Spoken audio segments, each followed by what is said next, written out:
Estamos recebendo aqui o deputado estadual Francisco Lima. Deputado, seja bem-vindo, muito obrigado pela presença mais uma vez. Boa tarde, eu que agradeço aí o convite, né, de estar aqui mais uma vez aqui com vocês, né, acompanhando aqui essa aula sua aí sobre a operação. O comentário, análise, né?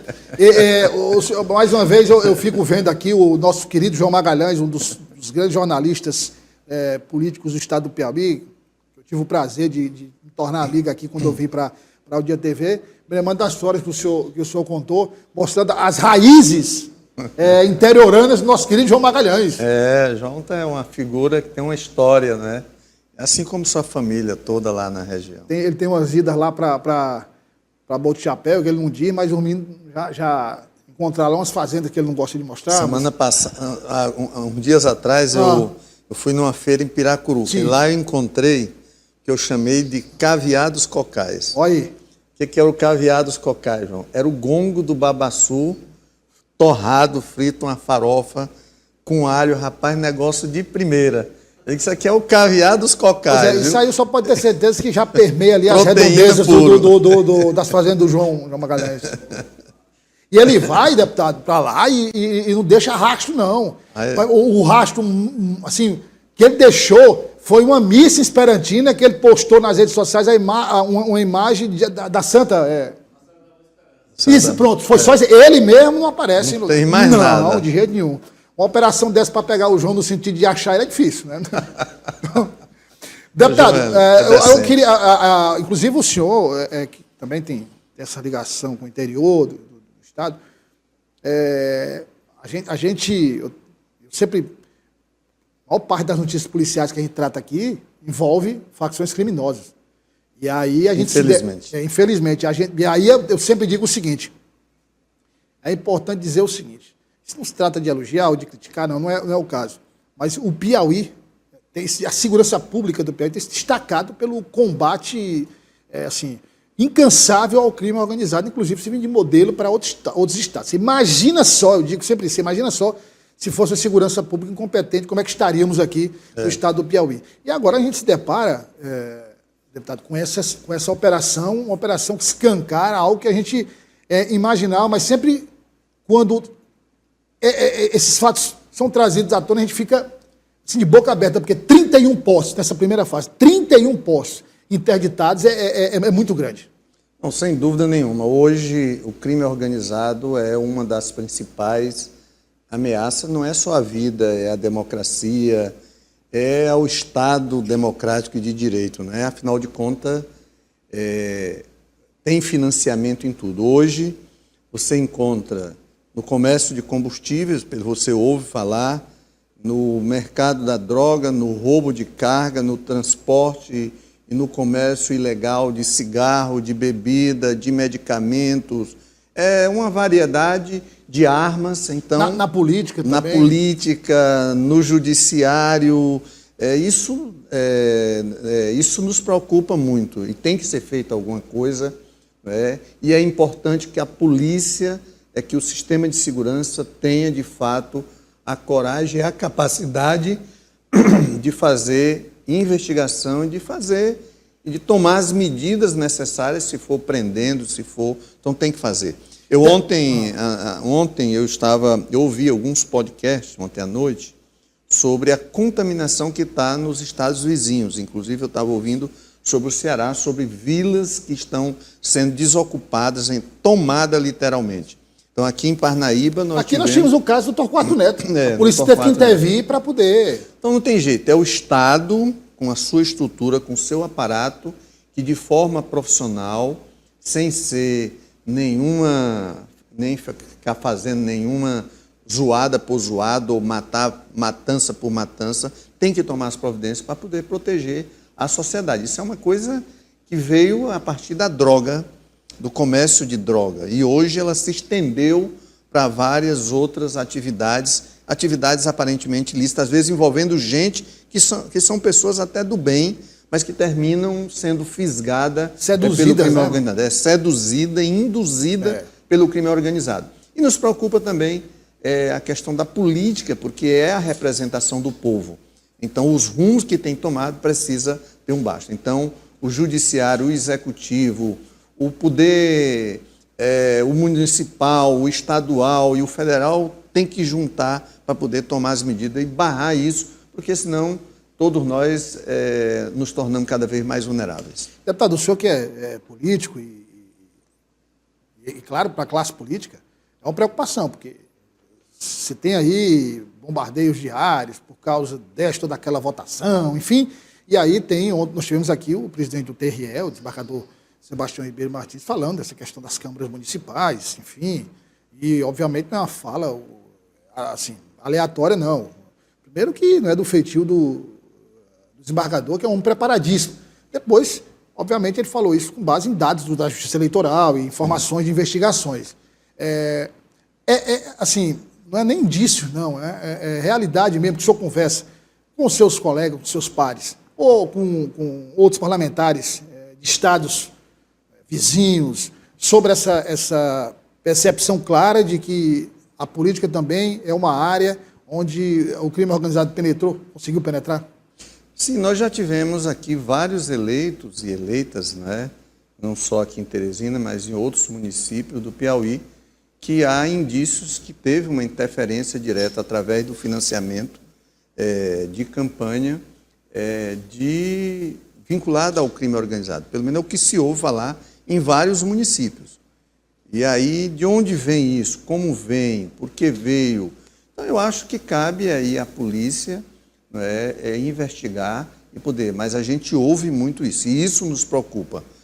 Na medida em que há uma interferência muito grande do poder econômico na política, e onde movimenta dinheiro, onde é que tem movimentação?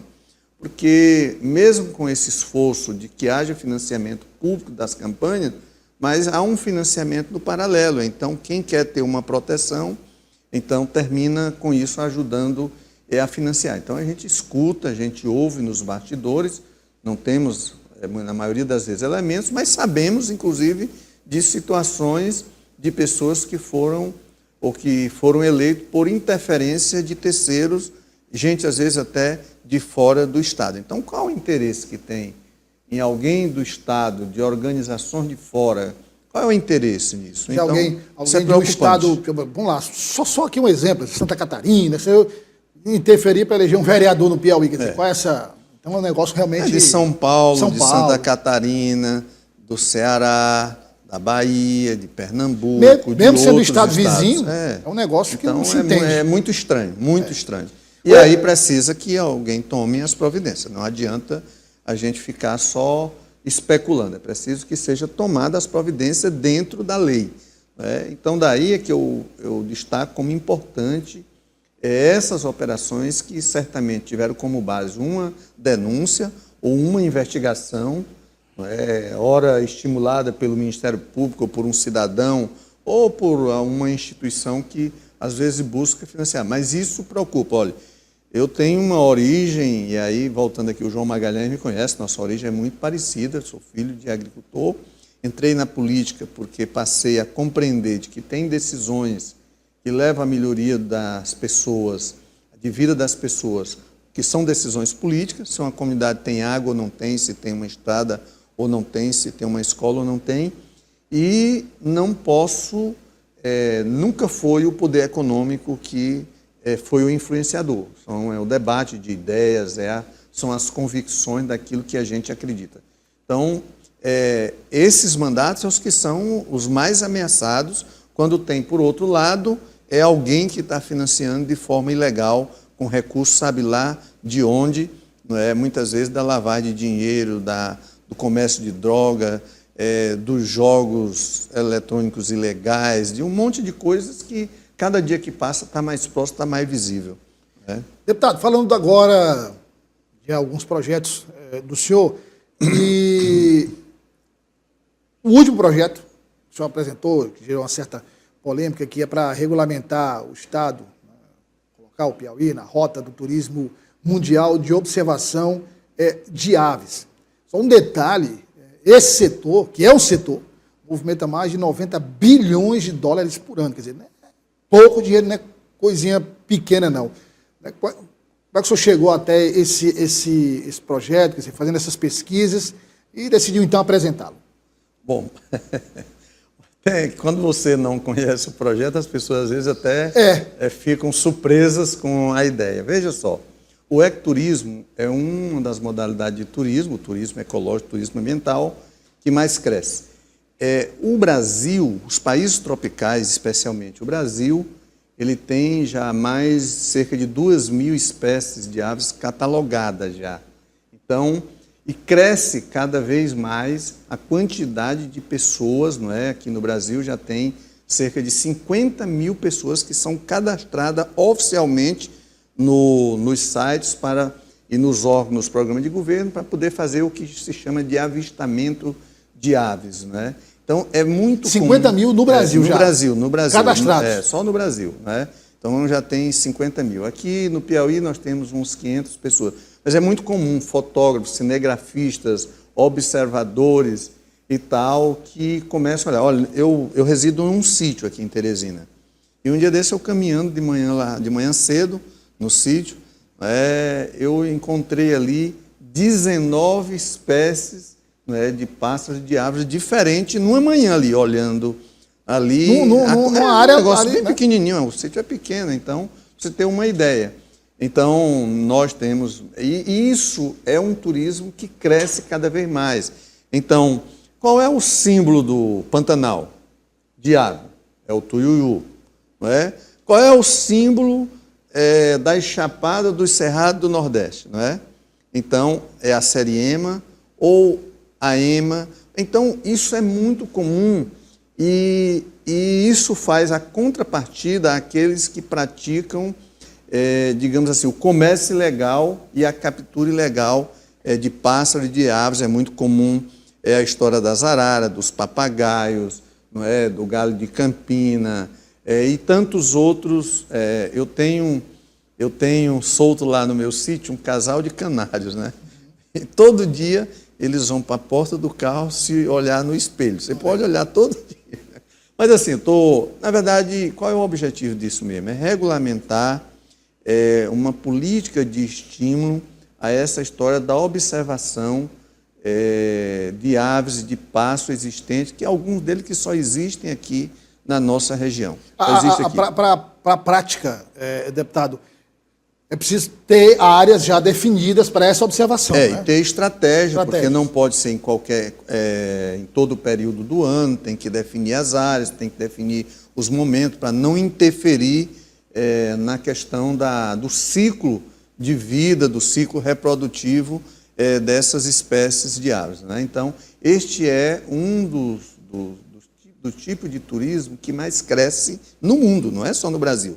E o Piauí, por que o Piauí é um apiário a céu aberto? É porque nós conseguimos juntar várias ecopaisagens, né, ou vários biomas misturados. Nós temos a floresta pré-amazônica, nós temos cerrado, nós temos área de caatinga, e tudo num percurso muito pequeno. E isso permite com que várias espécies convivam aí nessa diversidade de ecopaisagem, e isso é amplamente favorável ao ecoturismo.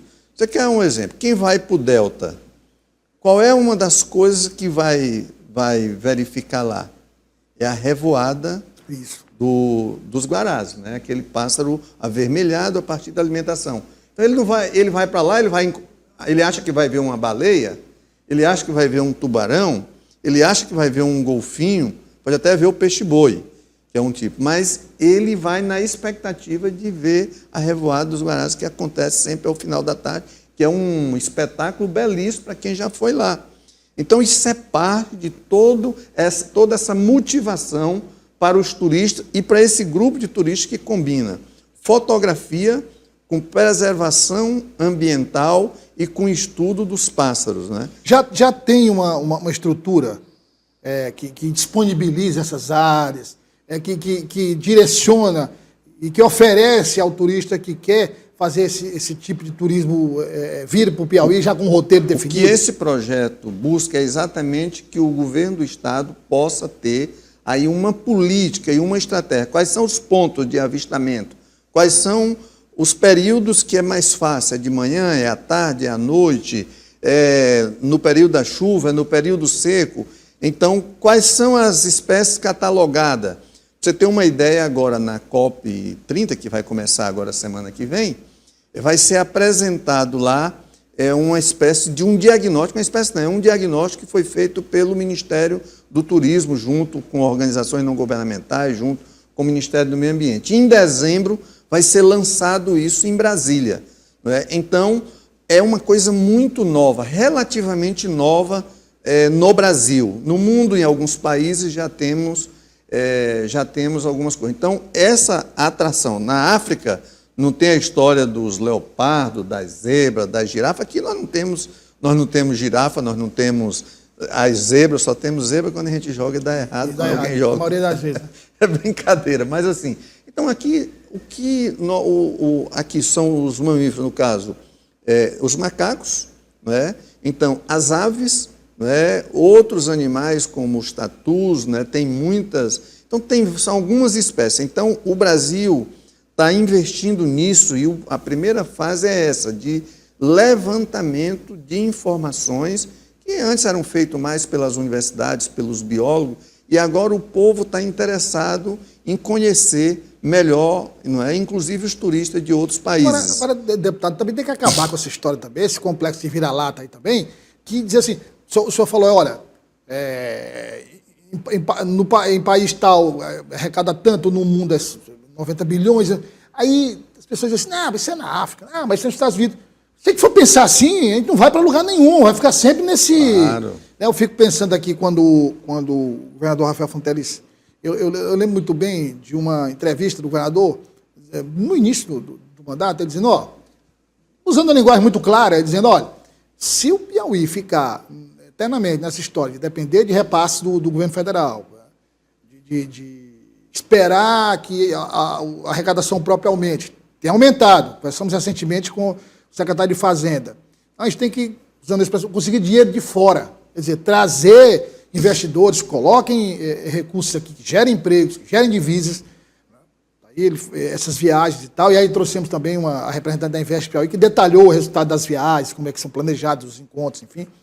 E é isso, deputado. Eu, pelo menos, sou um defensor até brinquei com o João, com o Natanael e com os meninos, mas sou defensor dessa abertura, essa visão mais aberta, porque senão a gente não consegue. Senão, a gente tem um potencial aqui, que é inexplorado, e que outros estados têm um potencial muito menor e conseguem faturar absurdamente milhões, e a gente fica nessa conversa mole de não implementar. O turismo, Douglas, é, de fato, o setor que mais contribui com a arrecadação.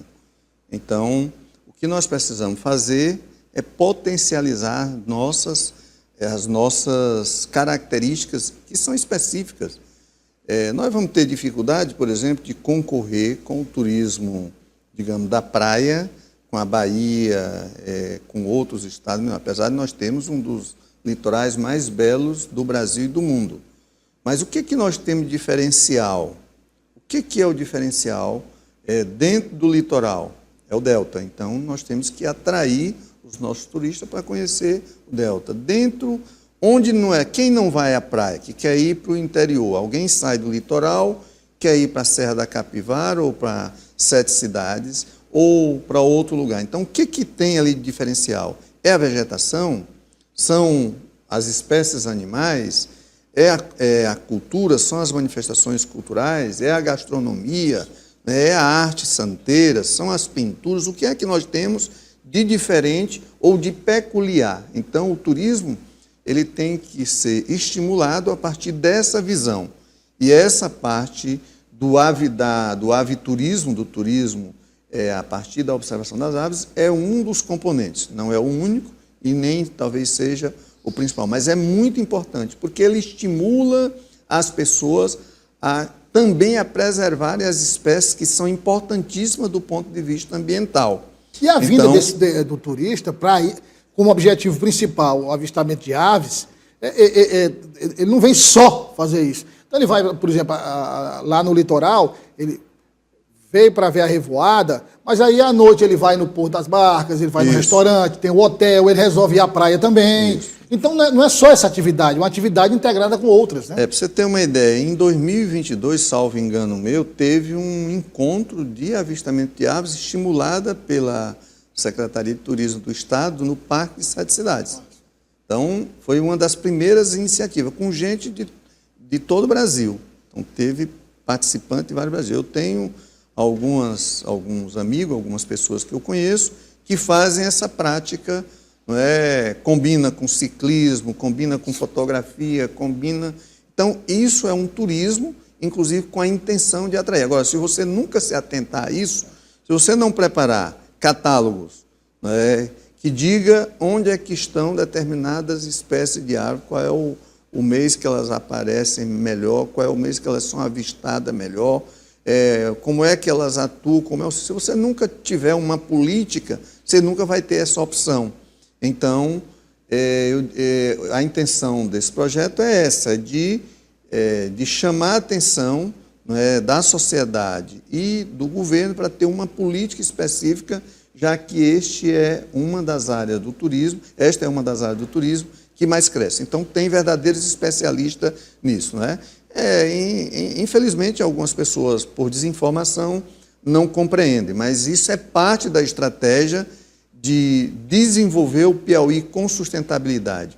O Piauí não pode ser desenvolvido só com grandes mineradoras, só com grandes exportadoras de grão. Ele tem que ser desenvolvido na sua plenitude. O que tem vinculado à água, o que tem vinculado à vegetação, o que tem vinculado às suas manifestações culturais, o que tem a sua fauna, a sua flora. Então, é isso que faz a diferença, não é? A diferença do turismo e que faz o ecoturismo cada vez mais forte. O senhor só para a gente passar para a questão política, bem rapidamente, só para a gente informar quem está em casa. O senhor conversou com especialistas, tem alguma estimativa de quando tudo isso pode estar pronto? Não uma grande estrutura, mas uma estrutura mínima que já possa dar início. Então, a ideia, você tem esse movimento a nível nacional, a apresentação desse diagnóstico vai ser feito agora na COP30, em dezembro o Ministério do Turismo vai lançar em Brasília, certamente vai chamar os estados. Então, o que nós estamos aqui é nos antecipando para que o Piauí também se atente a isso, porque certamente o Piauí é um dos que tem a maior diversidade de espécies de aves no Nordeste e no Brasil. Já chegar em dezembro lá com áreas catalogadas, com material aí isso vai pronto certamente terá lá um plano estadual, e dentro desse plano vai conter todas essas especificações. O objetivo do projeto é exatamente chamar a atenção para uma política que será importante do ponto de vista econômico, do ponto de vista ambiental e até do ponto de vista social. Não é? Então, a gente precisa cuidar disso cada vez mais. E isso linkado numa política nacional que ainda está, digamos assim, muito no início. Ela tem que avançar muito mais. Esse marco agora da COP30 e depois em Brasília, ele será determinante para o que vai acontecer daqui para frente. Deputado, vamos falar de política agora. Tem muita gente, né, assim, na cobertura, na Assembleia, enfim, da formação das chapas, na discussão da formação das chapas, tem muitos nomes, porque assim, quem quer ser candidato a deputado estadual só tem, da base, governista, só tem dois caminhos, ou o MDB ou o PT. A federação, que no caso tem o PT, o PV e o PCdoB. Isso. Então, tem muitos nomes que querem disputar, mas o espaço é reduzido. Você tem cota de gênero, por exemplo. O espaço é reduzido. Hoje o PT está com a chapa fechada, não tem mais vaga para ninguém, digamos assim, não tem mais espaço para ninguém, ou vai ter que pegar os nomes que já se apresentaram, vai ter que fazer uma redução até? Olha, hoje a gente teria mais do que os 31 que a legislação permite, são 31 vagas, né, para o Piauí. Porém, a gente sabe isso é igual a corrida de pedestre, tem uns que começa e depois não chega na linha final de chegada, lá no final. Mas assim, tem uma chapa já hoje bem desenhada, nós estamos aí nos últimos ajustes, não é, tratando ainda, precisando fazer alguns acertos com as candidaturas de gênero, né, candidaturas de mulheres, mas também com nomes. Estamos dialogando porque nós também estamos fazendo conta, fazendo simulações estimativas a partir de pesquisa, a partir da experiência que cada um, para ver qual é a melhor chapa para a gente chegar pelo menos a 50% das vagas. Essa é a meta que a federação, que o PT tem, é de que a gente possa eleger pelo menos a metade das vagas na Assembleia. E para chegar essa chapa que o senhor diz que é um formato ali ideal para chegar a esse objetivo, pode chegar e dizer, olha, vamos ter que reformatar aqui, botar esse nome aqui, tirar esse outro, enfim. Às vezes é necessário, às vezes tem, por exemplo, os partidos, outros entes da federação, cada um acertado nacionalmente, tem direito a pelo menos ter 2 vagas, uma masculina e uma feminina. Não é? Então, o PCdoB e o PV, tem pelo menos 2. Então, o PV tem as 2 candidaturas, o PCdoB tem, ou tem mais.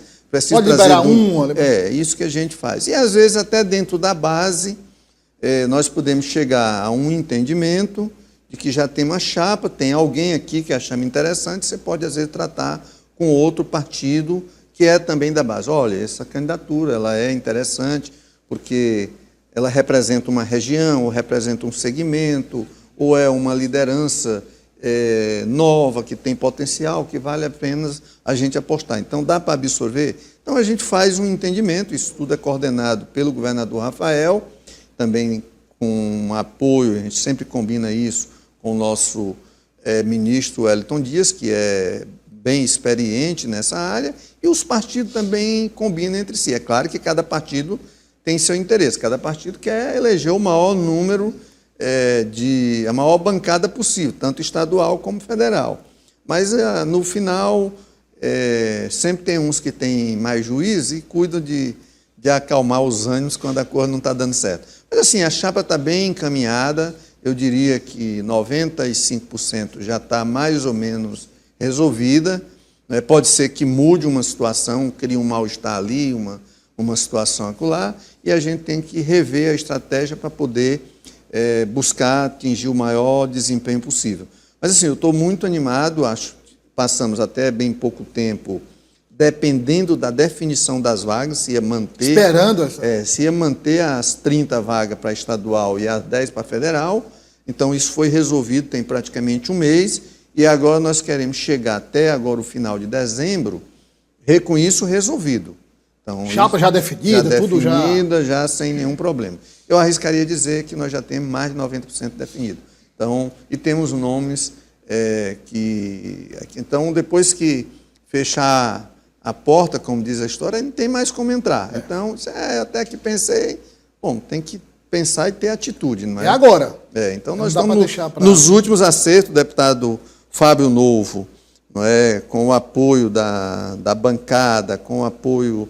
com a coordenação e orientação do governador Rafael e do nosso senador Wellington, estão exatamente tratando disso esses dias. Né? Fazemos reuniões, essa semana mesmo já tivemos conversa, a gente conversa muito na Assembleia, conversa com a bancada federal, enfim, para poder as coisas não ter problema. Então, a gente também não pode sair divulgando a estratégia, porque claro, diz que pior do que não ter estratégia, ter uma estratégia vazada. Né? É pior. O segredo sempre é o... É a alma do negócio. Deputado, obrigado pela presença mais uma vez e volte sempre, o espaço está sempre aberto. Eu que agradeço, parabenizo aí vocês pelo excelente trabalho que faz aqui, né? Então, sempre à disposição. Obrigado.